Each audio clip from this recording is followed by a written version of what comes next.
Hello and welcome. My name's James Whitcomb. I'm the candidate coach, and thank you very much for joining me today for our Job Seeker Masterclass. This is our most comprehensive workshop that you're attending today. And in this workshop, we're going to touch on all the key things that you need to do when you're looking for work.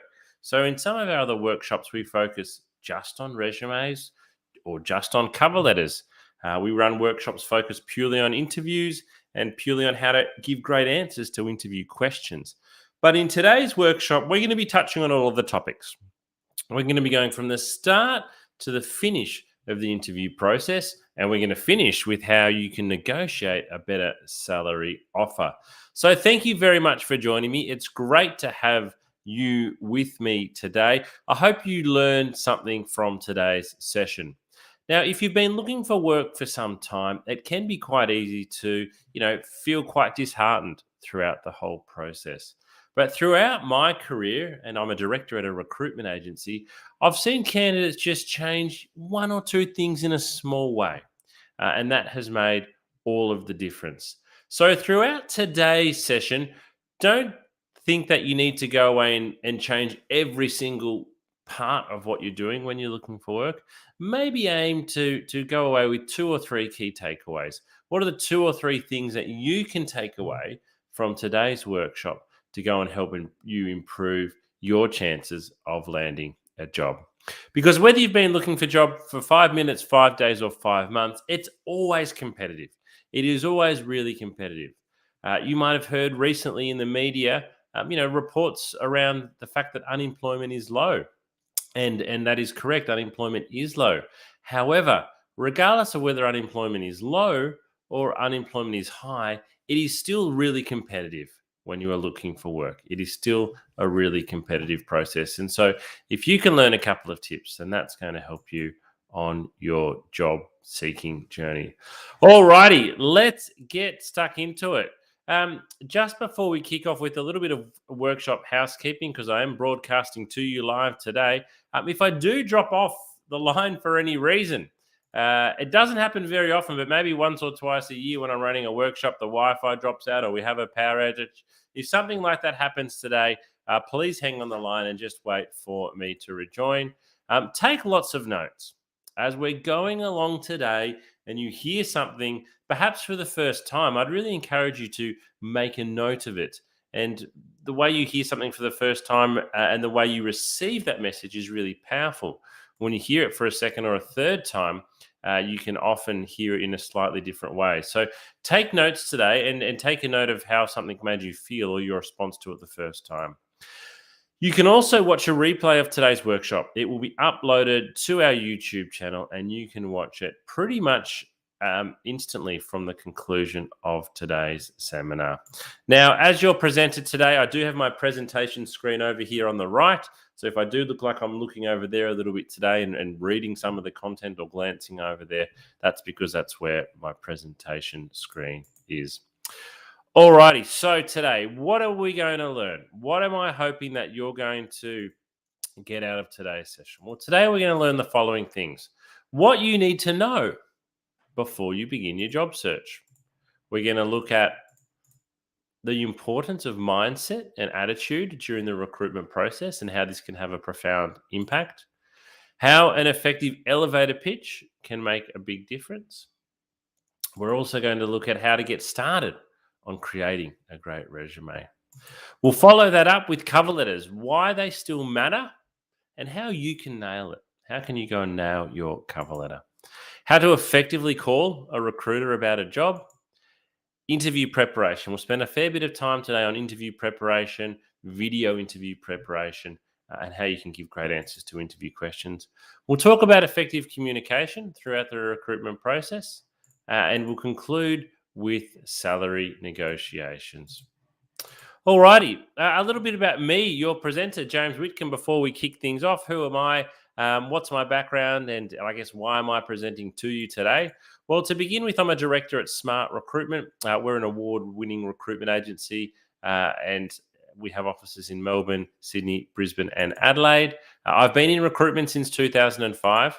And over that time, conducted well over 3,000 interviews and over 600 group assessments. I think in that time, I've probably read over 100,000 resumes and 50,000 cover letters and placed over 1,000 people into work. And I launched the Candidate Coach, the platform that we're meeting on today, about 2 years ago, because we wanted our platform for you, the job seeker, that was accessible at any time. Not something that you had to dial in, dial out of, not something that you had to go and physically meet someone. So we kind of timed it well with COVID coming along, and we launched the Candidate Coach in December 2019. Alrighty, let's get stuck into our first lesson. What do you need to know before you begin your job search? What do you need to know? Well, first of all, planning will save you time, planning will save you effort, and planning will save you sanity. So I want you to have a think. What type of work do you actually want to do? This is often one of the first opportunities you will have when you're looking for work to actually reassess your career. Now, what a lot of people do is they finish their job for whatever reason as an accountant or as a customer service rep, and they go straight back out and apply for that exact same job. But I'd like to ask you the question, is that the type of work you want? What types of, when you were in your actual job, what were the tasks that you enjoyed the most?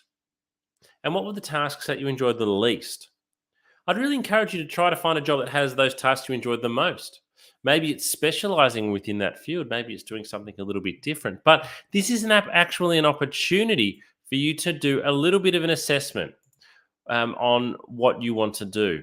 I'd also encourage you to think, where are your skills and experience going to be most valued? What do I mean by that? Well, put yourself in the shoes of a recruiter. Who would want to hire you the most?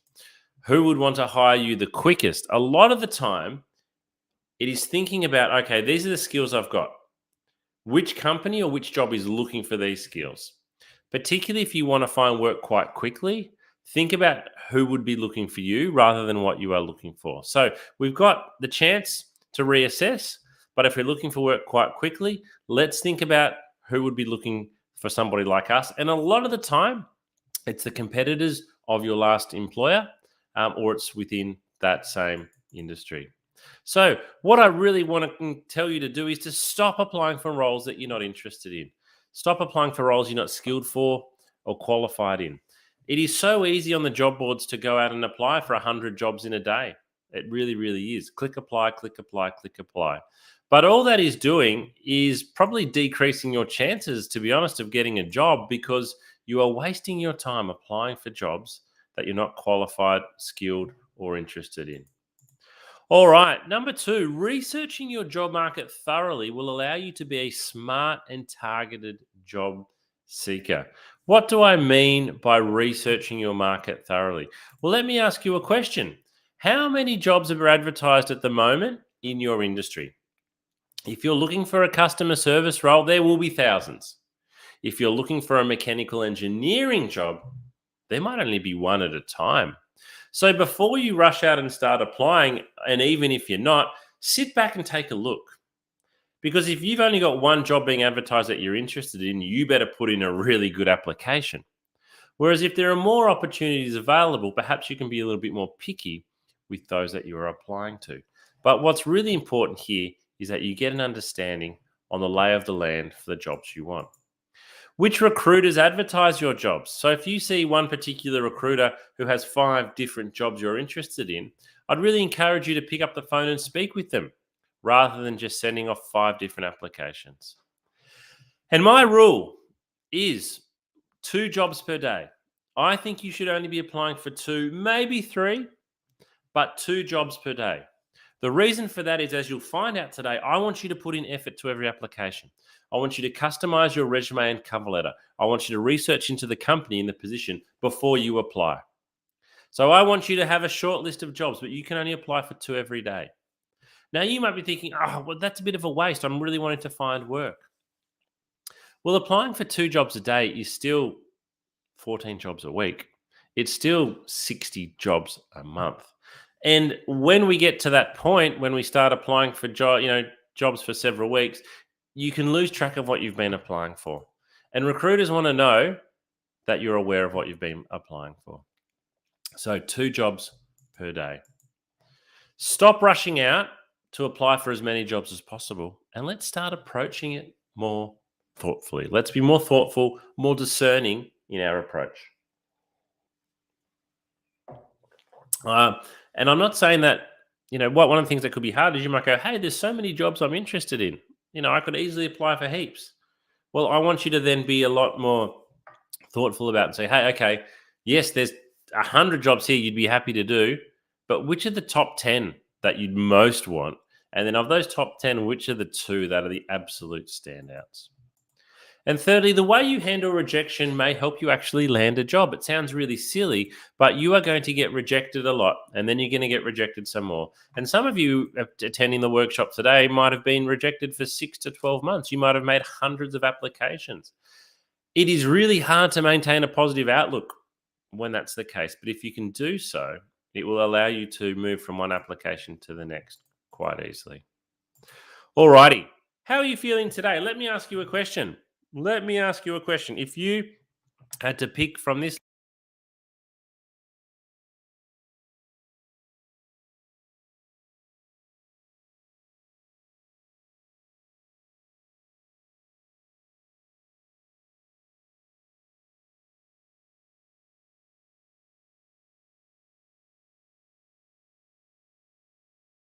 question, and there's a bit of a reason behind it, is I want to know, same question again, how do you present yourself as a job seeker? So again, you've got the same list of emojis here. But when you're writing your resume, when you're writing your cover letter, when you're speaking to someone on the phone via Zoom or face to face, how do you actually present yourself as a job seeker? How do you present yourself as a job seeker? Because we can actually tell. We can sometimes tell in the tone of your resume and cover letter. We can certainly tell by the tone of your voice. We can tell by the body language when you're interviewing somebody. How you present yourself as a job seeker makes a huge difference. So, what you want to have is a job winning attitude and a job winning mindset. I want to share a quote with you from well known recruiter Ryan Biggs. And Ryan writes, I will always go for someone with a fantastic attitude that may need a little bit of development over somebody I will always go for someone with a fantastic attitude that may need a little bit of development over someone who has all of the skill but a bad attitude. So what he's saying there is you can have all the skill. You can be the most qualified candidate. But if you've got a bad attitude, guess what? You are not going to get the job. And likewise, even if you don't have all of the skill, even if you don't have all of the qualifications, take some enthusiasm from the fact that, hey, if you present with a great attitude, and I'll show you some of the things today you can do to show great attitude, then your chances are probably better than you think. You can actually beat candidates who've got more skills and more qualifications if your attitude is better than theirs. All right. So let me ask you this question then. Put yourself in the shoes of a recruiter.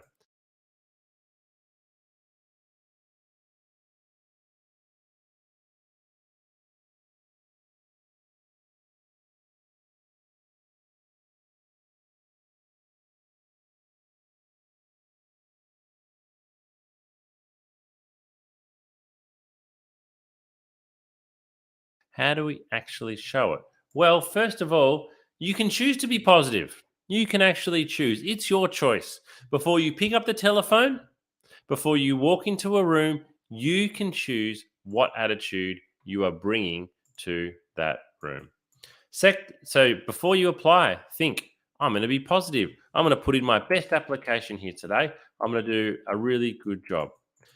Before a phone interview, just remind yourself, okay, you might have had a really bad day, but just think, okay, I need to take a breath. I need to take a moment, and I need to show the very best version of myself here. I need to show the very best version of myself here, and not, let my bad morning come across on the phone. And certainly before a face-to-face interview, you need to go in and present yourself well presented, well dressed with positive body language. And then think, how do I want to be remembered? You will walk out of the room You will walk out of the room. When you walk out of the room, what do you hope the person that you've met with remembers about you? Have a think and think about how you can work that backwards. Follow up with the recruiter. So, a lot of people will send in an application, they'll have a phone call, they'll even have a face to face interview, and then they will wait to hear back from the recruiter and think that's the right thing to do. There's nothing wrong with doing that, but if you want to show positive attitude, follow up. Make a phone call a couple of days, certainly a week later. There's absolutely nothing wrong with that. Show the recruiter that you are really keen on this job, that you're really interested and that you're positive and enthusiastic. So we want to avoid being negative. We want to avoid whinging. We want to avoid complaining. We want to avoid arguing. And we want to avoid being unresponsive. And that final one happens quite a lot. If you've missed a call, call back quickly. If you've got a voicemail, get back in touch quickly. If the recruiter's asked you to send something through, send it through quickly. This is how we can show having a great attitude. All right. I want you to grab a pen and paper. I'm going to give you a moment to do this. Grab a pen and paper or open up a new window on your computer or your notepad on your iPhone.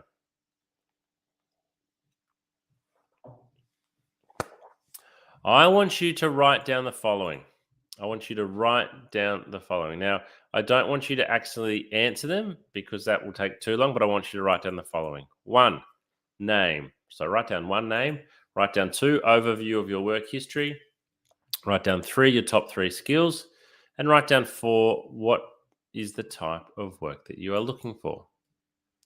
So what I'm asking you to do here is create an elevator pitch. Now, some of you might be familiar with an elevator pitch, but for those of you who aren't, an elevator pitch is a brief but persuasive statement. And a brief but it's commonly used in sales, most commonly used in sales. A brief but persuasive speech or statement. So why would we want this when we're looking for work? When might having an elevator pitch come in handy? Well, the most common interview question in the world is tell me a little bit about yourself. And the best answer to tell me a little bit about yourself is your elevator pitch. So, how do we create a really good elevator pitch? So again, it's your name. Straightforward with name. Number 2, it's an overview of your work history. So when I say overview, that's what I mean. It's not a full detailed rundown. We need to go through our whole elevator pitch in about 30 to 60 seconds. So an overview of your work history. Number 3, it's your top 3 skills. Your top 3 skills. Now, this might change a little bit depending on who your audience is. So let's say you're happy to find administration work, but you'd also be happy to find customer service work. And you've potentially done both. So the skills that you might mention here for each one would be different. I'd also encourage you with your top 3 skills to make at least 2 of them what we'd call hard skills. So a lot of people say, I've got good communication, I'm a hard worker, and I'm always on time. Those things are fine, but they're not measurable. Anybody can say them, and they're not hard skills. So if you were going for an administration role, you might say that one of your top 3 skills is your typing speed is 80 words per minute at 95% accuracy. So include at least 2 hard skills, depending on your work and the type of work you're looking for. What is the type of work that you are actually looking for at the moment? So I'm going to show you one that I've prepared earlier.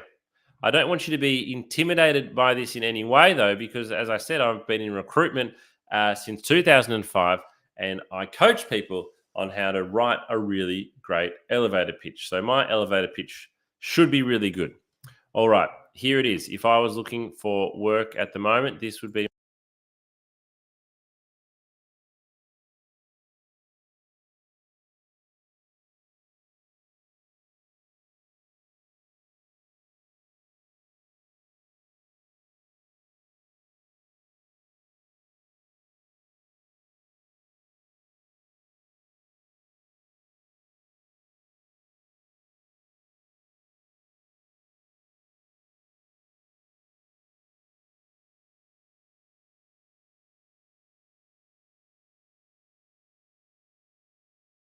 Yes, this is a really good elevator pitch because I've practiced it many times.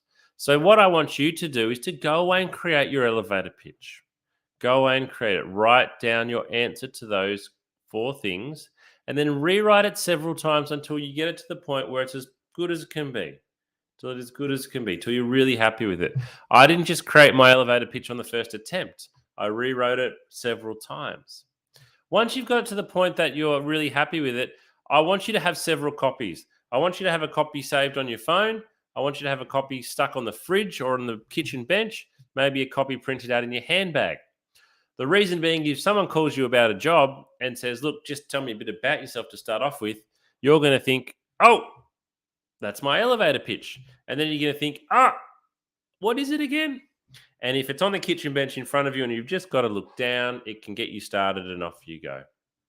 And then finally use it. You create your elevator pitch so you can use it.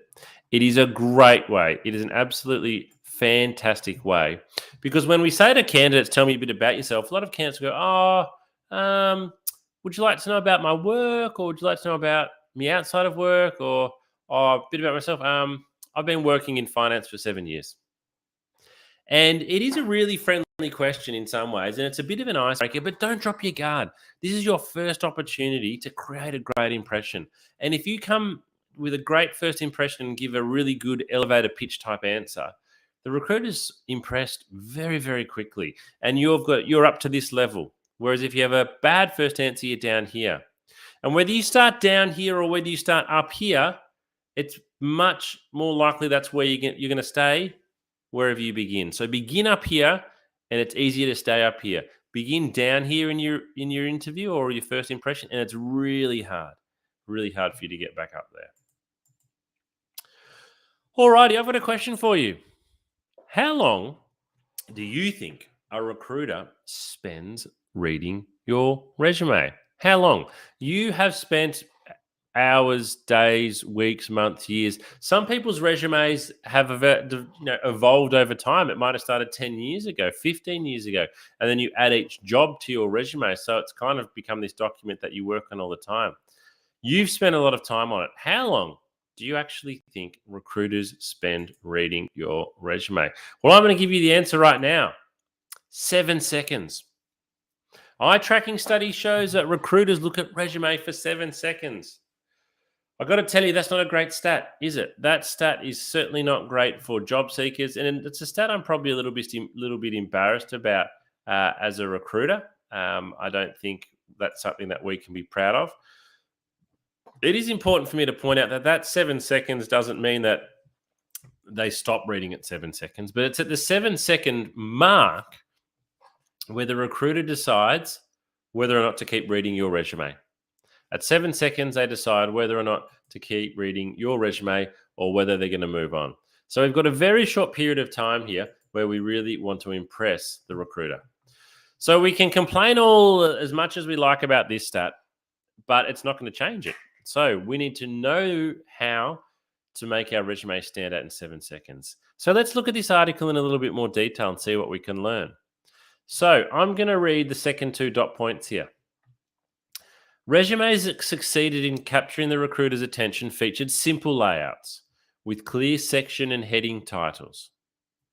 Resumes organized by E or F pattern. I want you to think about a piece of paper with a big capital E or a big capital F. So we've got stuff coming across and then stuff going down the side coming across. They're the ones that did well, especially when they utilize bold titles and bulleted accomplishments. So that paragraph tells us what we need to do. Simple layouts. We need white space, we need headings, and we need bullets.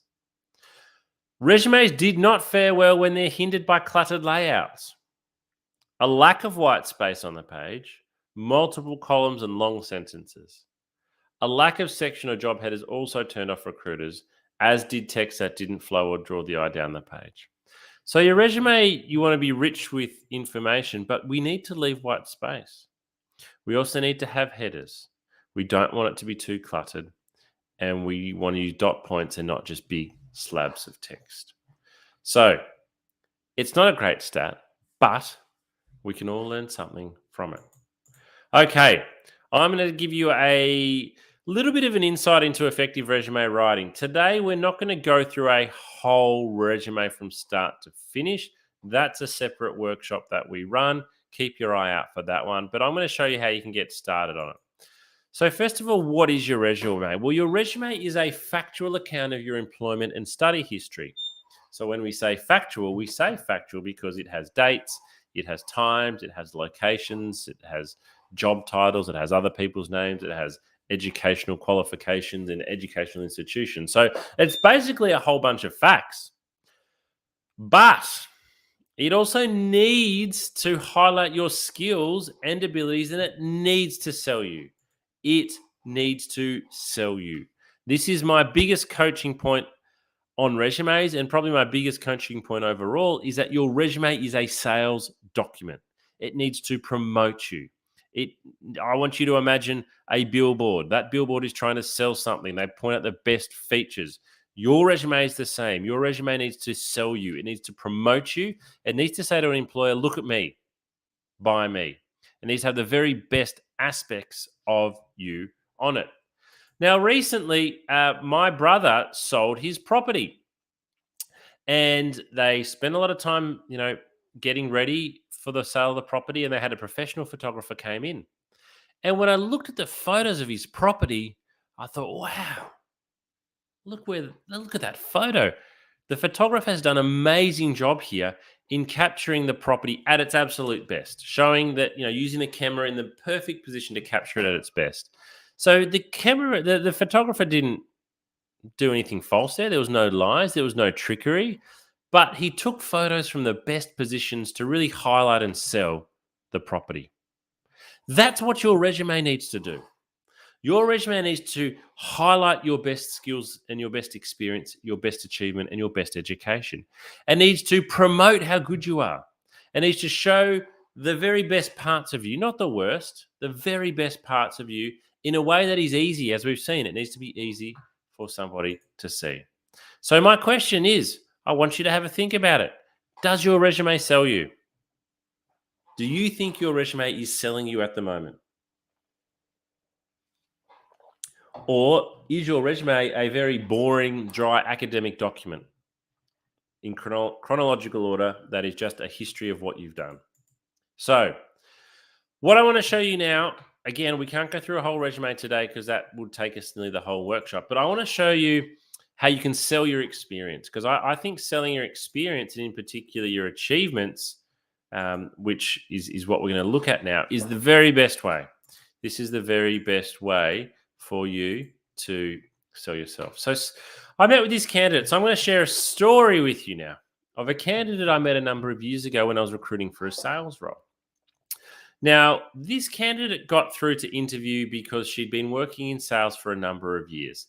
And that was the main reason why she got through. But this is how she described her experience on her resume. So she was a sales representative from August 2013 to July 2016. So a month short of 3 years. She was a salesperson for the company for 3 years. She sold goods and traveled to meet customers and keep them happy. That's how she described her job on her resume.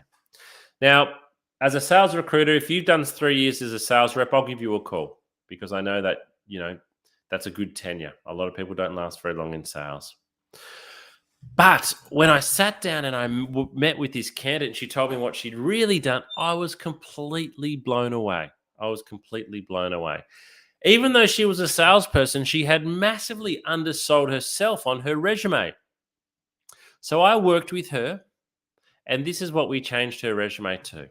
So this is the before, and this is the after.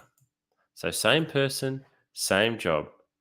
This is it described in a better way. So what you'll see, first of all, we've got 2 bold headings. So we've separated responsibilities from achievements. We've got lots of dot points, short sentences that are easy to read. Now, I've used 9 dot points for responsibilities here.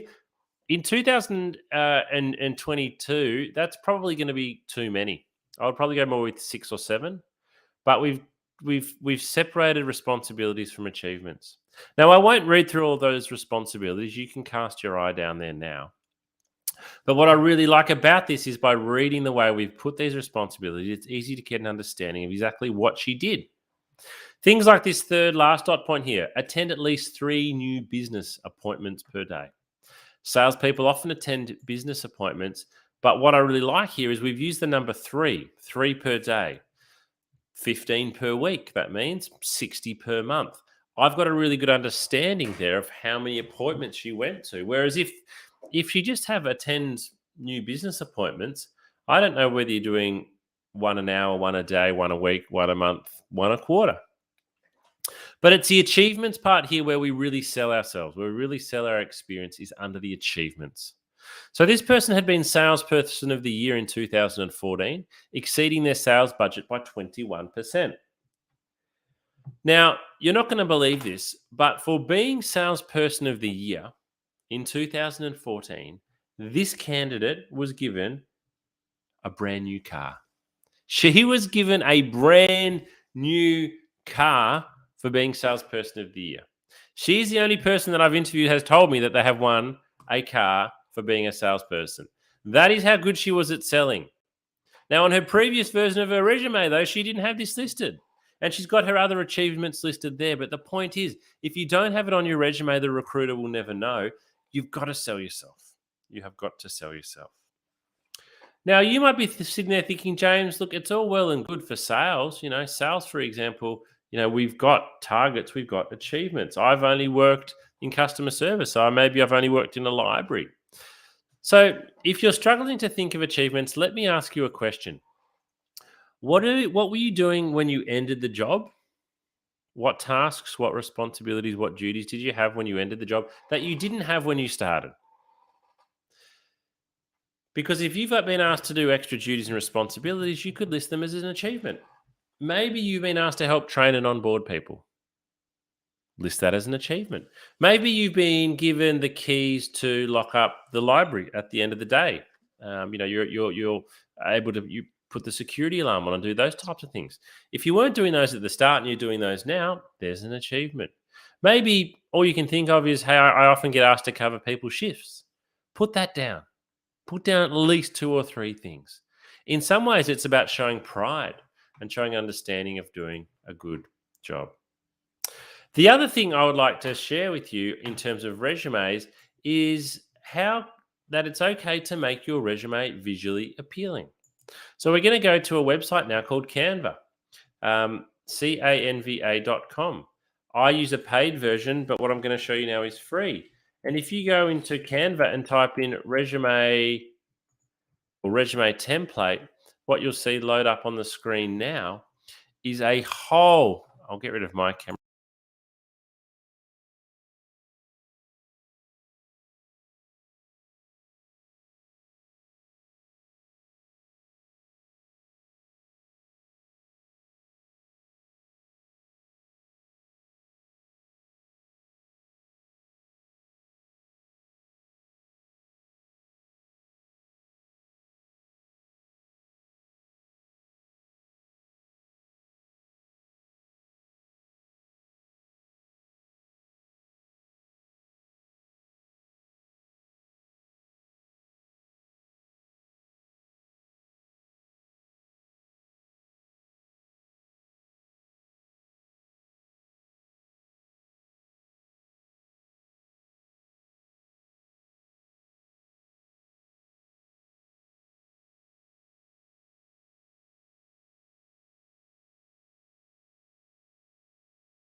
canva.com. canva.com. You can do most of this on a free account. All right. So my summary for you for resumes is sell your skills, sell your achievements and your experience, but your achievements are the main one. Sell, sell, sell, sell, sell. Make your resume easy to read. And this can be really hard because for a lot of people, we're thinking, oh, how do we cram, so much, I've got so much that I want to get onto my resume. But you don't need to get everything onto your resume. Less is more, and it's the recruiter's role, to ask questions about, filling in the gaps. It should be it should be visually appealing, and it's okay to be bold. Okay, it's okay to be bold and use something like Canva, and it must be tailored for every job. This is so important. All right, this is so important. If you apply for 5 jobs a week, even if they are all the same job title, let's say customer service for argument's sake, they are still for different organizations. The jobs are still slightly different. You can only list 6 dot points, and 2 achievements. Make sure you are listing the things that are relevant to the job. Read the advertisement. What they are asking for in the first 2 or 3 dot points in particular is really important. Make sure you have that on your resume. Make sure you have that on your resume. Alrighty. We're going to move now from resumes to cover letters. Cover letters. And I've got a question for you. I want you to answer this in your mind. Are you submitting a cover letter with every application? Because some recruiters read cover letters before they read the resume. Now, a lot of people enjoy saying, hey, cover letters are dead. I've been hearing the phrase cover letters are dead since I joined recruitment in 2005. Guess what?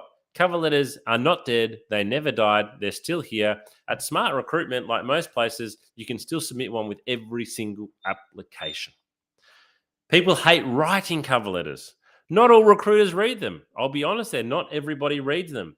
But some recruiters will read them first. Your problem is you don't know who you're sending your resume to. So unless the person you are sending your resume to says, do not send a cover letter, I will not read it, you must submit a cover letter. You can only submit 2 things as a job seeker, your resume and your cover letter. So why would you skip on one? Skipping on one is a huge risk, and I think it's a huge mistake. All right, so let's talk about actually what a cover letter is. First of all, it's very different language to a resume. It's a letter. Think about how you write a letter. You write a letter to somebody. We don't write letters very often anymore, but maybe think even about an email. You write it to somebody. Even if you don't know their name, you are writing your cover letter to someone. So we personalize it. We really need to have done some research here. We should be doing research before we apply for every job, and we can then use that research in our cover letter. And the purpose of this is to show the person reading the cover letter that we've done some research. It sounds like a bit of a game, but we want them to know we've done some research. And we want to include that information in terms of what we've learned on our cover letter. It's only ever 1 page long. The only reason your cover letter would be more than 1 page long is if you are asked to address a selection criteria and it's like 10 points and you're like, can't fit into 1 page. Unless that's the case, your cover letter should only ever be 1 page long. We need to proofread it multiple times. A lot of people proofread for spelling mistakes and they catch all the spelling mistakes.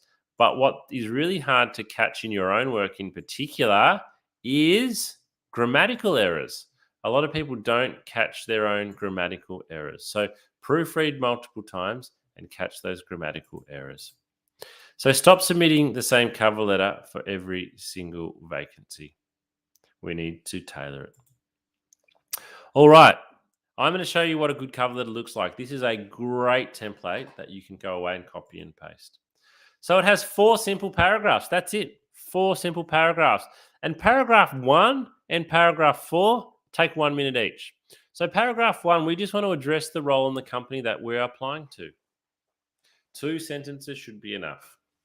So here we're saying, Dear James, please find attached my resume for the accounts coordinator position at Smart Recruitment. If you have done that, name, job title, company title, you're probably already into the top 25% of cover letters. Because most cover letters I receive say, Dear Sir or Madam. Now, on my cover letters, my name is always there. On my cover letters. On my job advertisement, my name is always there. But even if my name is not there, the company and the title is there. So personalize it. The point of this is to show the recruiter you've put in a lot of effort. Paragraph 2, mention 2 or 3 things that you know about the organization or you know about the vacancy. So we need to do some research here. And again, the whole point of paragraph 2 is to show the person reading your cover letter that you've done some research. Because everyone else's cover letters are rubbish. If yours is really good and stands out, this could be the one thing that you can do that can make a huge difference. Then paragraph 3, we're going to focus on us. So paragraph 2 is all about the company and the job. Paragraph 3 is on us. We're going to mention your key skills or experience relevant to the position. Again, it's 2, maybe 3 things. And this is why we have to tailor our cover letters, because we can only pick 2 or 3 things here.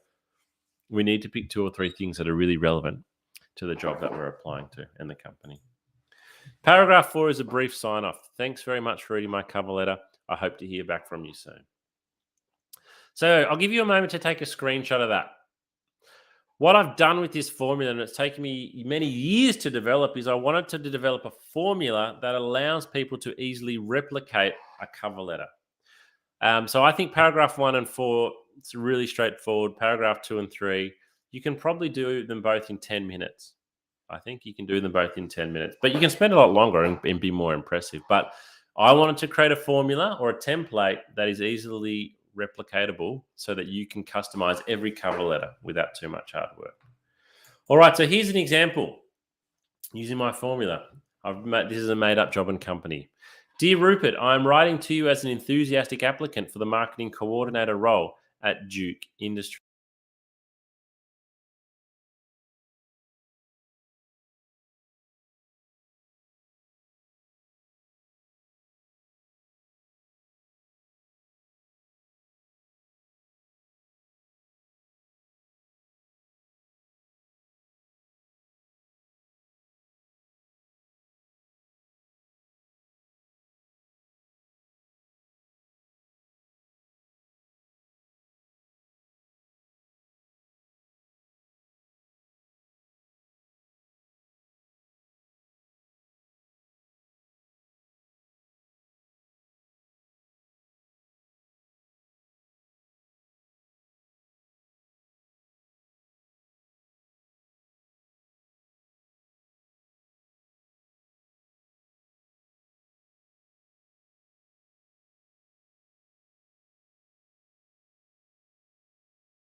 Paragraph 1, up the top here, name, company name, job title. Paragraph 2, we're talking about what we've learned on the company. We've done some research. Paragraph 3, we've picked 2 or 3 things we've done relevant to the job. Whoops. And paragraph 4, a brief conclusion. It looks really good. It looks really professional. It looks like you've put in a lot of effort on this cover letter. Now, here's the same cover letter in a slightly different template. So the template that I have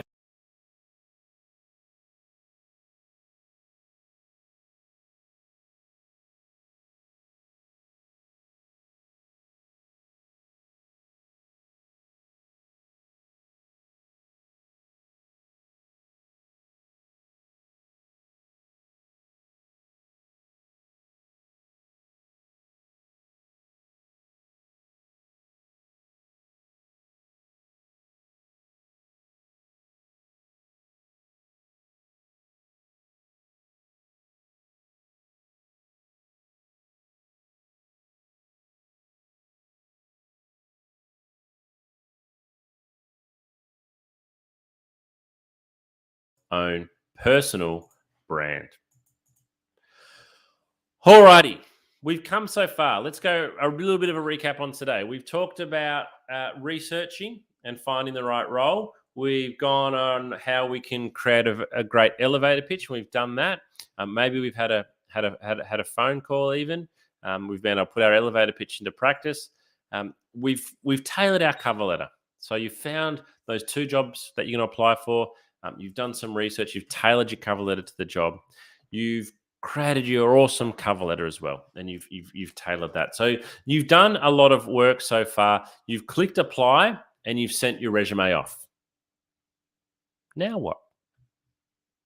Now what are you doing? Tomorrow, what are you doing? What's happening with this application?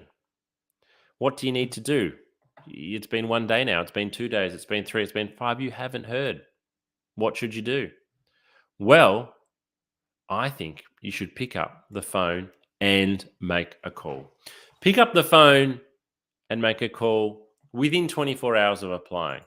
I know what you're thinking. Are you mad, James? Picking up the phone and calling somebody about a job they've got advertising is really scary. It can be really intimidating. But I'm not mad, and you need to be brave. Particularly if you've been looking for work for some time, I would really encourage you to make a well planned and organized phone call. And I'm going to show you how to do it. I want you to consider the following scenario.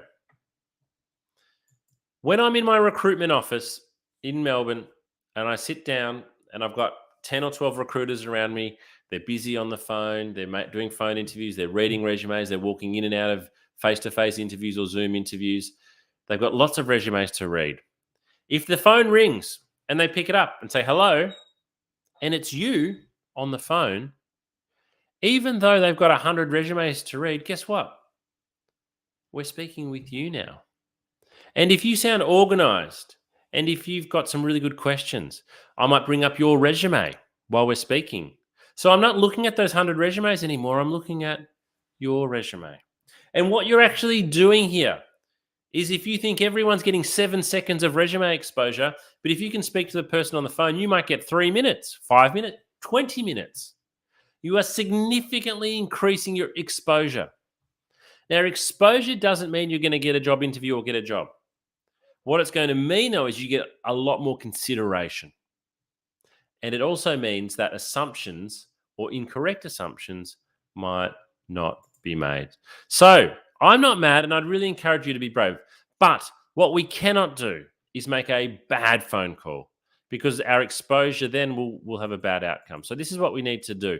How do we effectively call up a recruiter about a job? So first of all, we need to know the name of the person we're wanting to speak to.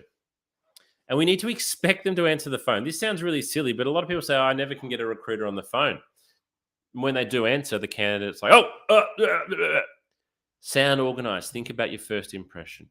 If they don't answer the phone, the first call, leave a voicemail. What I would then encourage you to do is to continue to call back once or twice a day, but only ever leave one voicemail. Only ever leave one voicemail. Ideally, you're just hoping to catch them when they're sitting at the desk and they pick up the phone. Number 2, we need everything printed out in front of us. So we want resume, cover letter, job advertisement, elevator pitch. We want it all laid out in front of us. The reason being is you're going to feel nervous. And when the recruiter asks you a question and you're not really sure, if you can just look down and you can see your elevator pitch, or you can see some of your skills written on your resume, it's really going to help you.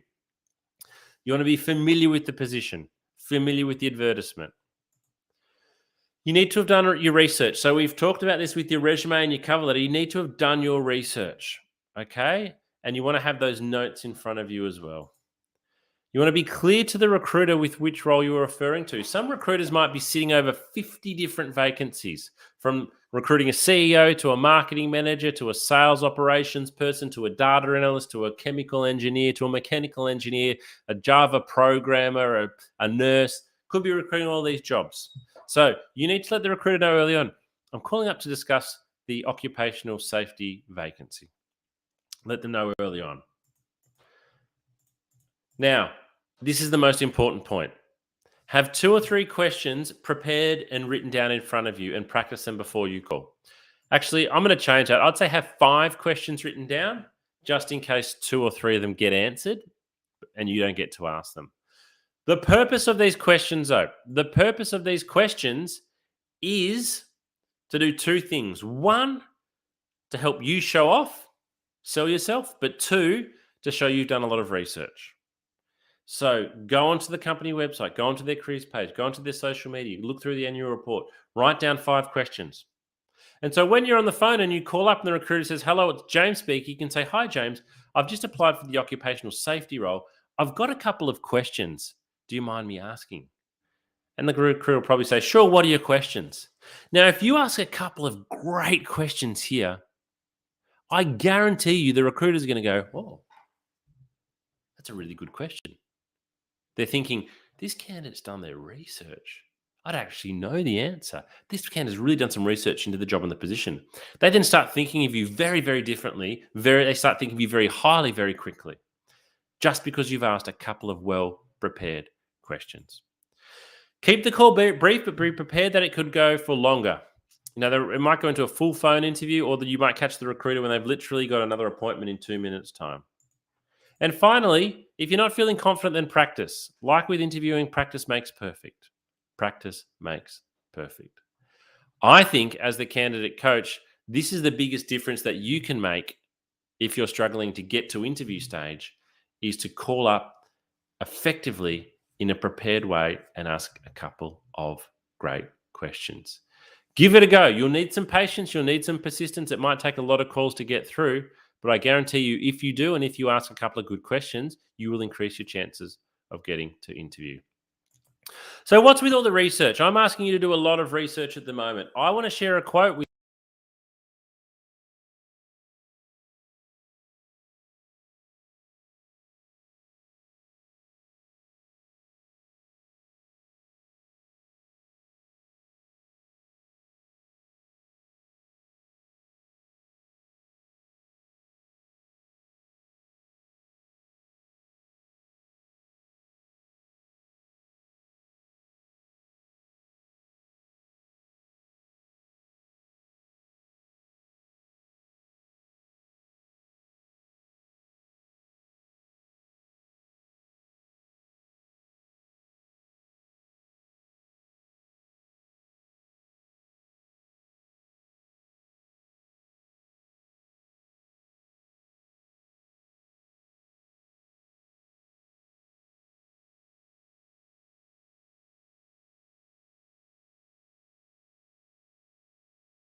of your application.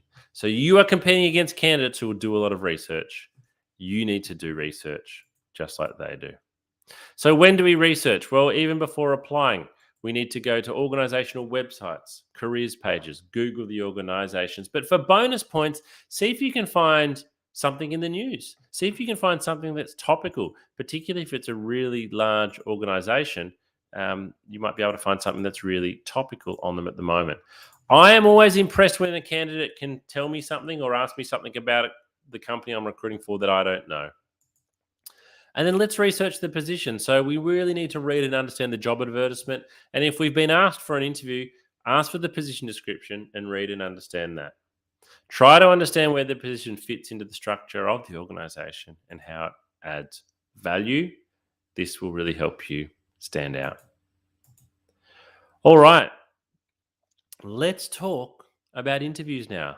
So let's take a moment again to pause. Let's go back to the start.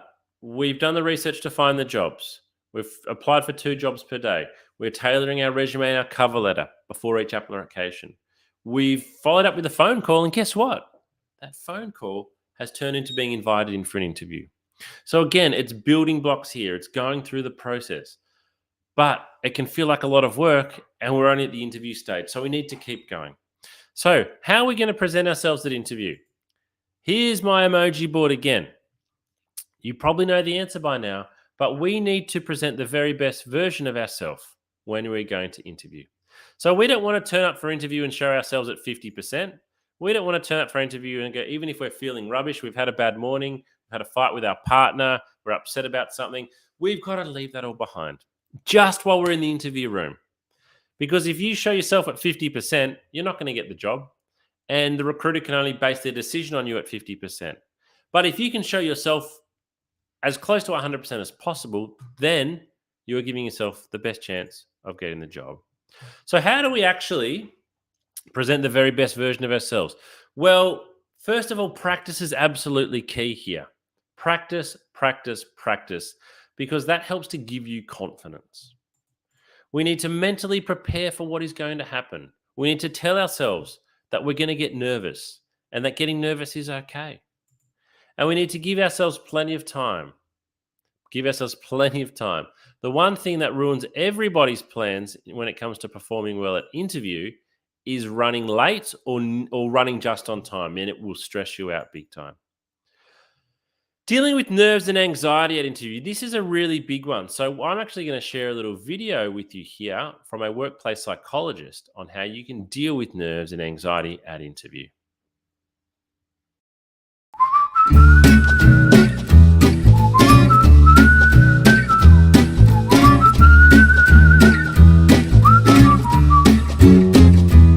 Thanks for joining us at the Candidate Coach, Dr. Barker. Tell us a bit about your background and the type of work you do. I am Dr. Sarah Barker. I'm a clinical psychologist. I've worked in workplace mental health with Black Dog Institute for the past 7 years.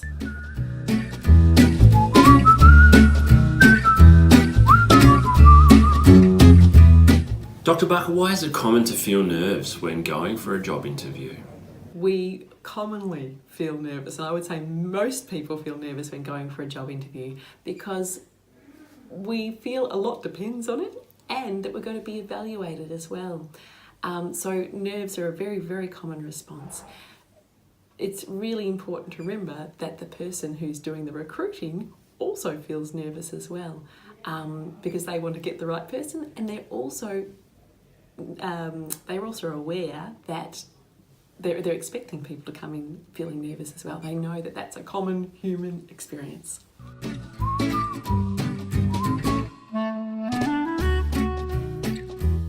What can we do before the interview to help best prepare so that we're not overcome by feelings of nerves and anxiety?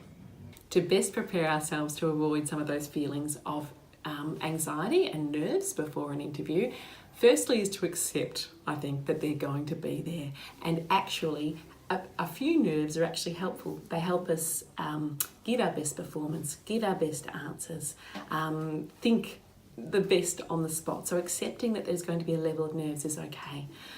But I think also probably an hour beforehand or the morning before the interview, really practicing some breathing strategies, whichever is your favourite breathing strategy, to calm those nerves down, calm the system down, calm the breath down, and allow your body to relax as much as it can into the interview.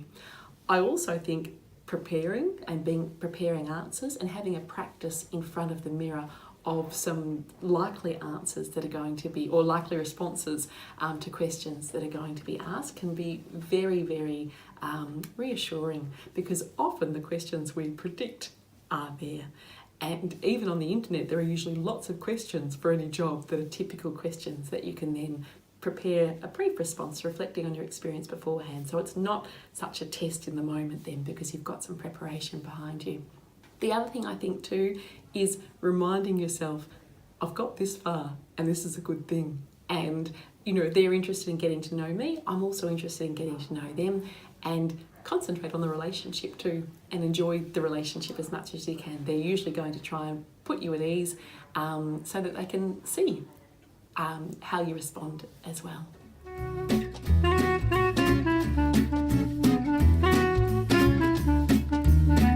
And what can we do during the interview if we feel a bout of nerves or anxiety coming on?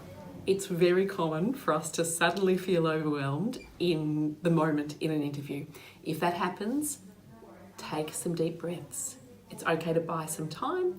It's okay. And also, when we take deep breaths in an interview, it's only usually us that notice. Okay, so taking some deep breaths can really be helpful.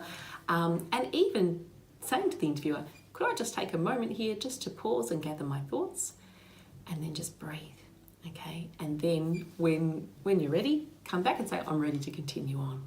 And that's a fine way to manage nerves during an interview.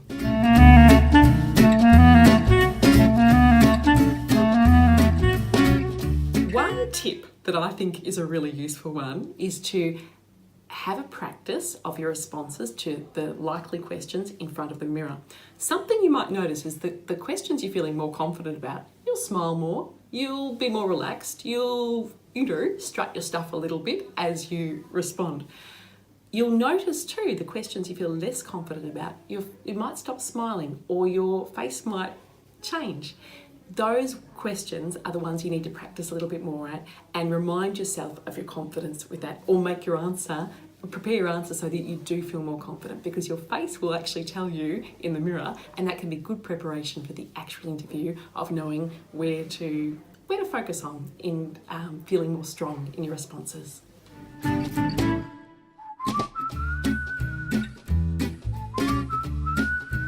In summary, nerves and anxiety for interviews can be partially managed and avoided by preparing beforehand, using our breathing exercises and techniques to reduce stress so we're going in feeling calmer, and also during the interview by practicing those same skills.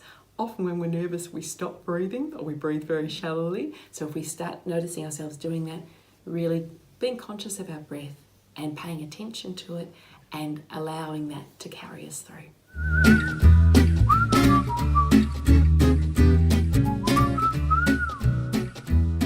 Thanks for watching today, and we hope this has helped you best prepare for your next job interview. Good luck.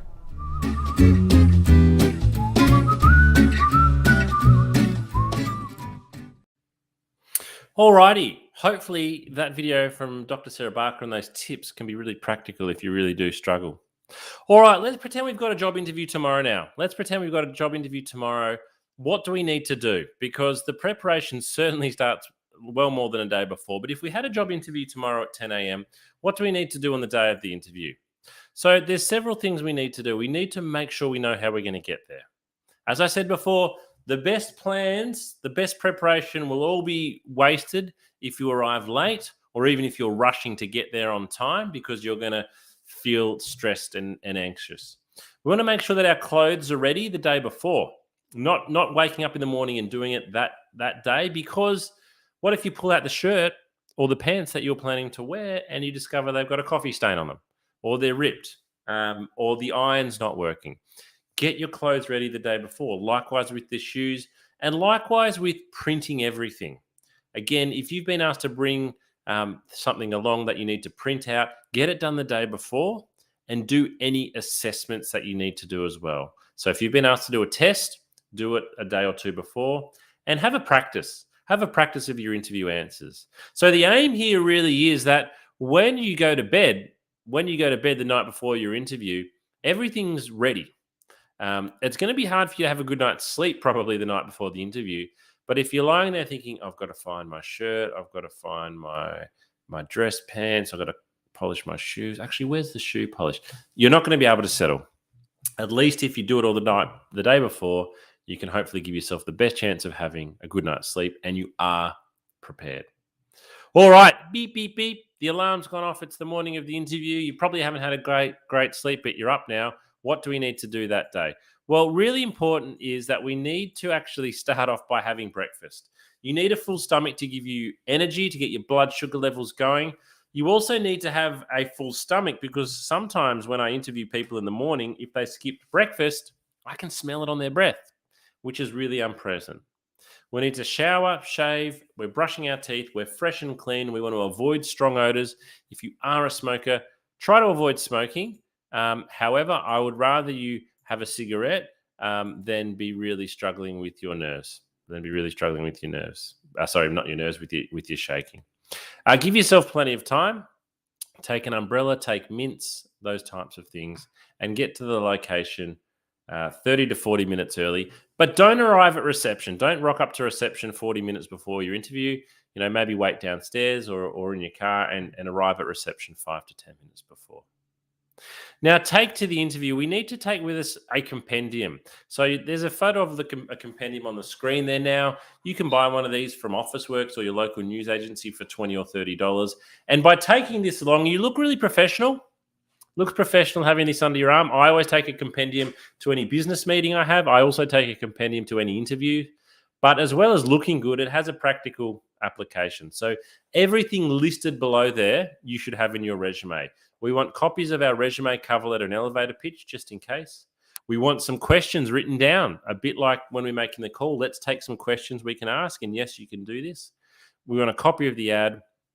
Always take along photo ID and payroll information, even if you haven't been asked, just in case when you get there, the recruiter asks you if you've got it and was expecting you to have it, even though they haven't asked, and anything else. So use a compendium. Take this along with you. All right, video interviews. That's what's happening at the moment. How do we best prepare for a video interview?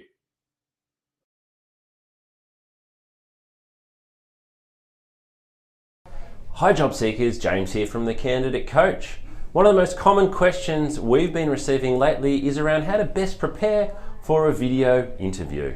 Due to the circumstances over the last 12 to 18 months, video interviews have become the most common way of meeting a candidate, replacing the in-person, face-to-face interview. So here are my top tips for what you need to do to make sure you are best prepared and presenting yourself as well as you possibly can when your interview is over video. So there's four main things that you really need to consider. The first thing is camera height. This is the biggest mistake that a lot of people make, is getting the height of their camera wrong. If you've got a laptop, for example, that is sitting on a desk, you need to lift it up. The camera should always be at eye height. You want to imagine the lens of a camera is the eyeball of a person.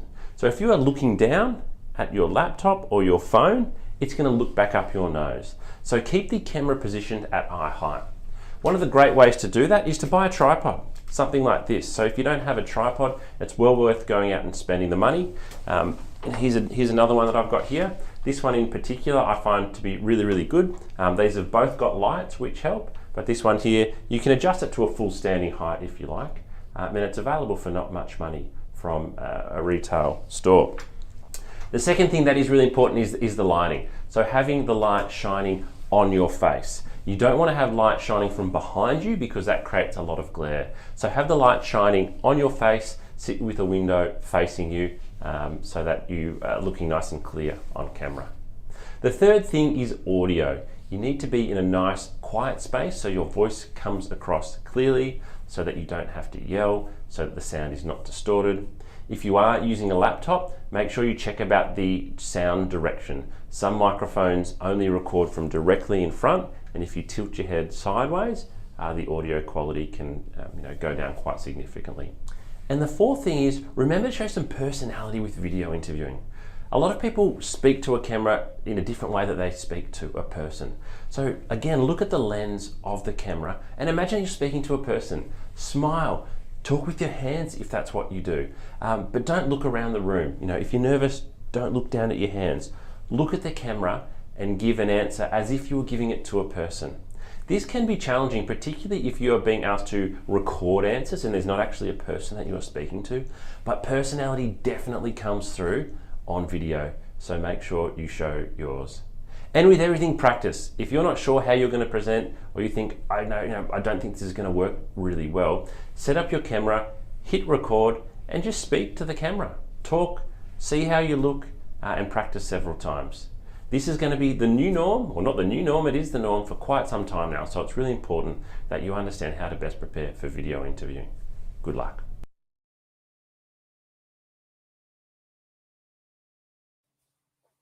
Alrighty. How do we give great answers to interview questions? How do we actually give great answers to interview questions? This is one thing that job seekers, in my opinion, really don't like practicing. We don't like practicing giving answers. We might spend hours and hours and hours on our resume and cover letter and LinkedIn profile and other things, but we're really reluctant to spend a lot of time practicing interview answers, sometimes because we don't know whether our answers are good or not to begin with. So let's have a look. How do we give great answers to interview questions? Well, for behavioral-based questions, we're going to use the STAR technique. So the STAR technique is extremely common. You might have heard of it before. You can easily go and look up what I'm going to show you today.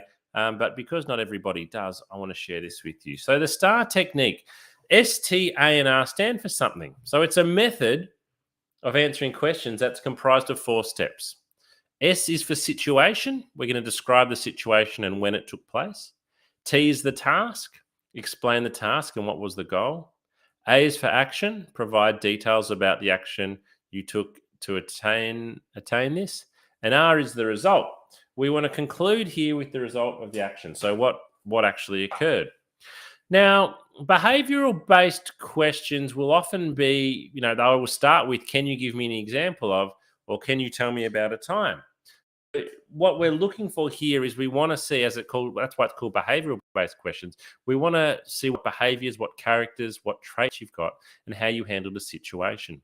Some behavioral-based questions will allow you to shine. They'll allow you to sell yourself. So it might be, tell me about a time when you provided great customer service. And if that's the case, you can use the STAR technique to talk about a time you created great customer service. Or there might be a question, tell me about a time you worked in a team when the team didn't get along. Tell me about a time when you dealt with a customer who was unhappy. So just because the question is asking you for a circumstance that wasn't great doesn't mean that you can't give a great answer.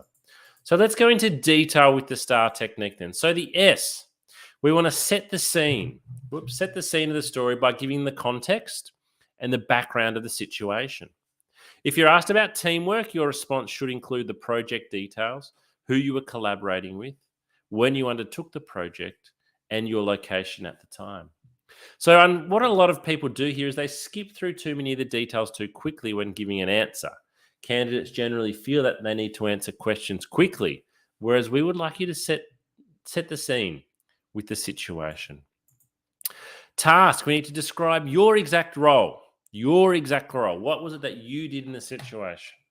We want to make sure that the manager knows what you were specifically assigned to do rather than what everyone else did. So for S for situation, you can talk about where's the team, but T for task is about you. All right, A is the most important part of the story. This is the action. So here you explain how you handled the difficult situation or you conquered the problem. Say whether you did it alone or together as a team. What you're trying to communicate is your assessment of the situation and your response to the problem, as well as how you got the team involved. So what did you actually do here? Share as many details as possible, as it says, so the interviewer can follow you.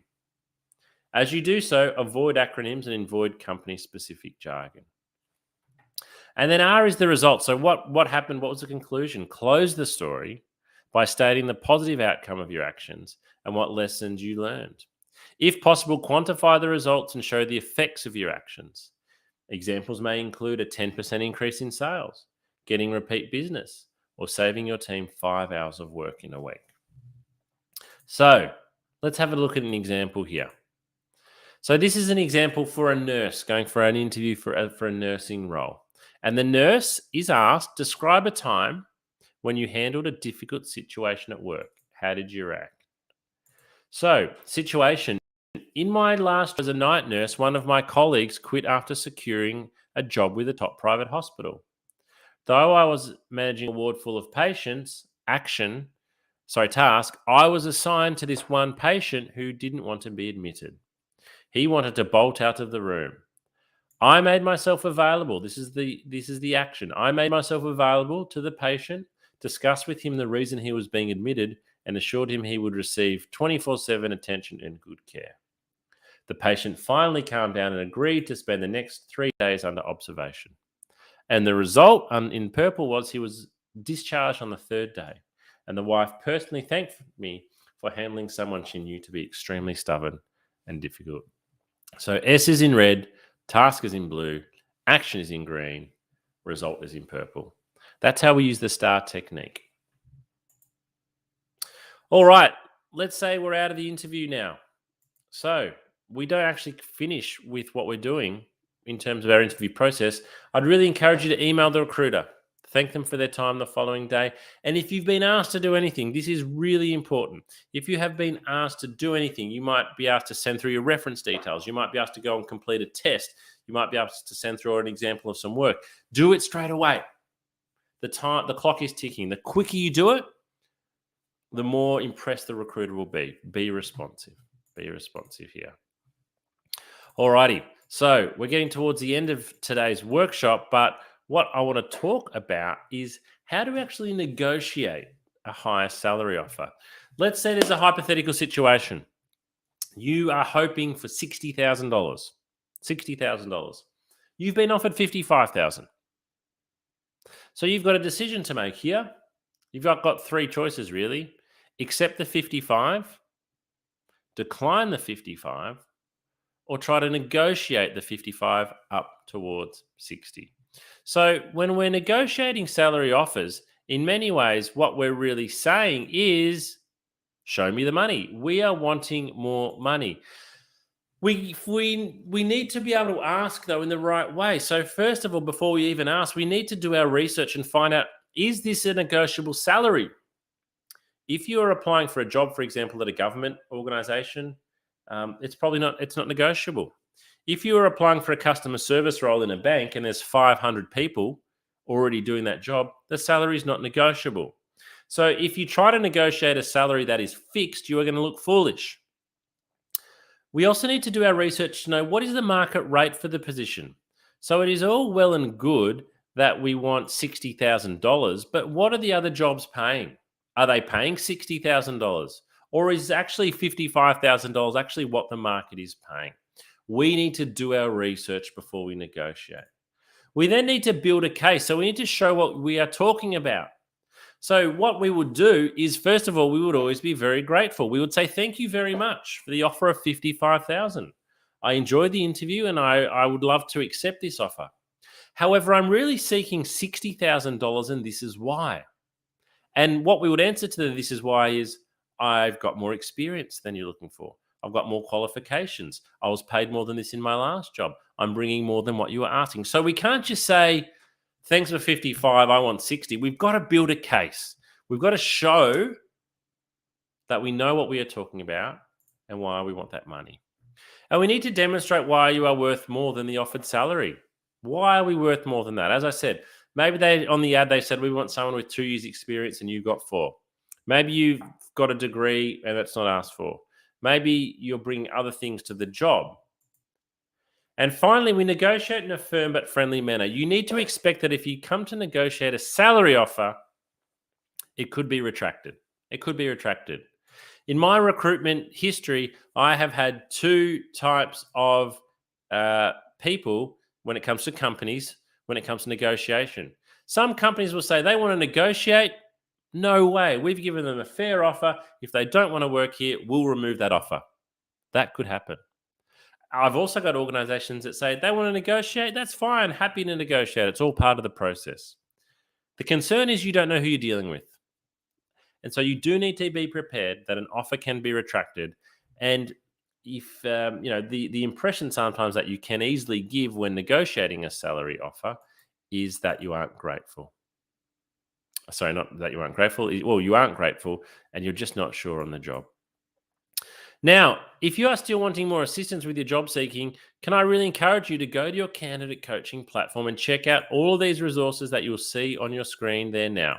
We've got video coaching, resume and cover letter templates, interview questions, online practice tests that you can take, checklists, articles, advice for executive candidates, mental health support, more of our live workshops advertised, and this is all available to you for free on your candidate coaching platform. Before I go today, we would love your feedback. We would absolutely love to hear from you. Please, if you can take a moment, whoops, wrong screen there. If you can take a moment,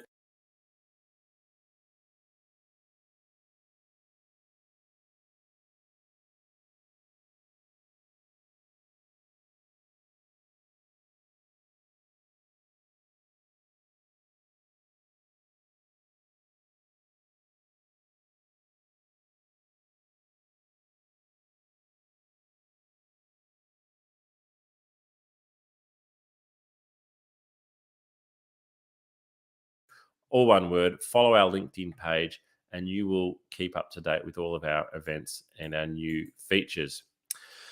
Finally, we're going to finish today with this video. I really want to thank you for joining me for this workshop today. Our final video is potentially our most important thing that you're going to see today. We're going to hear from Dr. Sarah Barker again on how you can look after your mental health when you're looking for work.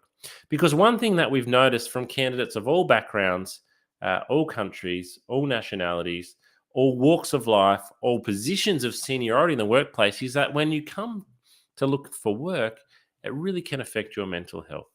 So thank you for joining me today. The workshop will conclude at the end of this video. Enjoy the rest of your day.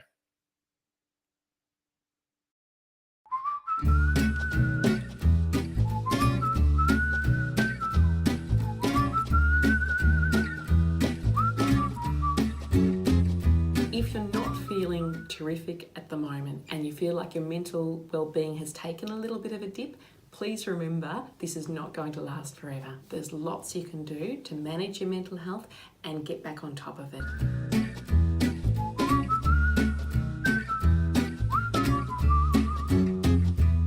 I am Dr. Sarah Barker. I'm a clinical psychologist. I've worked in workplace mental health with Black Dog Institute for the past 7 years.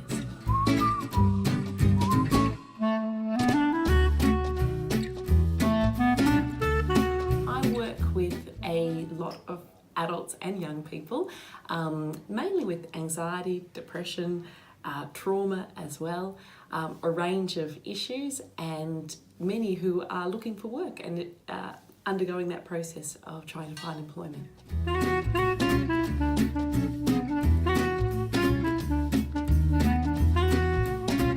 Looking for work causes mental strain because our identity is tied up with our work.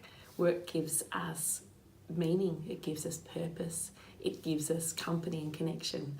So it's stressful for lots of reasons looking for work, and it can take a toll on our mental health.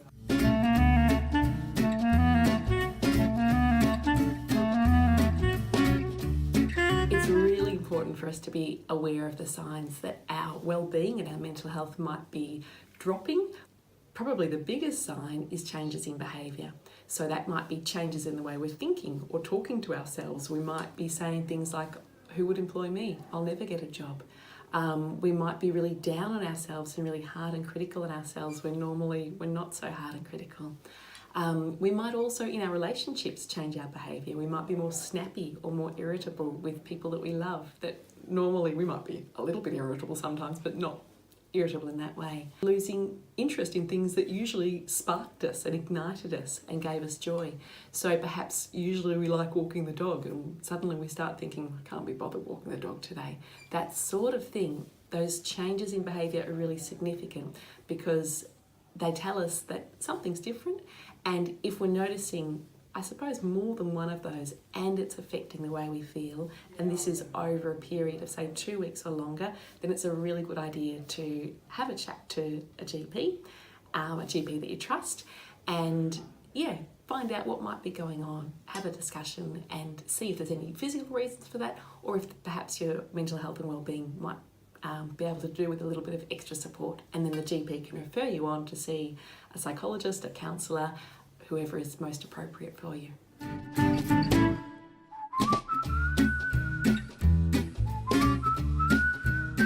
There are so many great things you can do to look after your mental health when you're looking for work, and it's really important that you do. My very top tip would be really talking kindly to yourself and being compassionate with yourself. I think when we're looking for work, we can have a lot more questions like, will I ever get a job? Will I ever be employed? It can feel like this could go on forever. So being kind to ourselves and saying things like, it will work out. There will be a day, my efforts will be rewarded. It will just take time. I just need to keep trying. Reminding yourself of your strengths. And that might even be tapping into people you love and asking them what your strengths are, because sometimes it's harder to find them when our mood's a bit low and we're feeling more worried. We can be harder on ourselves. I think that routine is really, really important to our well-being. When we're looking for work, we mightn't have such a regular routine because there mightn't be a 9 to 5 start and finish time for a job. Well, there isn't. So instead, thinking about looking for work as a job in itself can be helpful. Having a start time and a finish time can be really helpful, and some set tasks that you hope to achieve that day.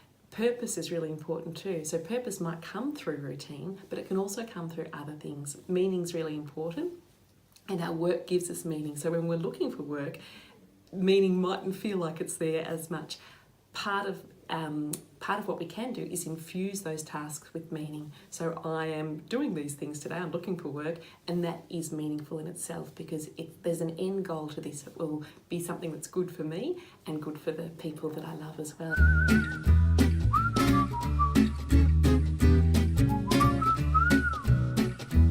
Some excellent resources for looking after well-being when looking for work are the Headgear app. The Headgear app is free, it's evidence-based, it's developed by Black Dog Institute, and it is fun to use. It uses mindfulness, so a technique to really help us relax and reduce physiological arousal, which can often occur when we're feeling anxious. It's got a 30-day challenge, which is just short, bite-sized little challenges to extend your well-being and grow your well-being, and that can be really extra important when we're looking for work. There are also some really terrific resources available through the Black Dog Institute. One of them is a beautiful self-care plan that encourages you to think about your top coping tips, the things that personally work best for you, that are positive coping strategies. Another really good resource is through Beyond Blue, and they've got some excellent resources to look after mental health while looking for work, and also when people are recently out of work as well.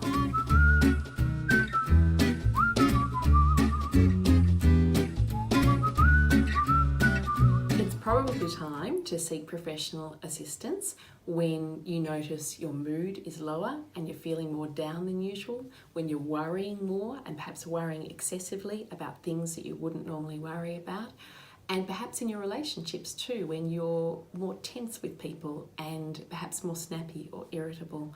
All of these are signs that perhaps our mood is not in the greatest space, and our well-being is not in the greatest space, and that it can be a great idea then to chat to your GP, who can then refer you to an appropriate person to help you strengthen your well-being.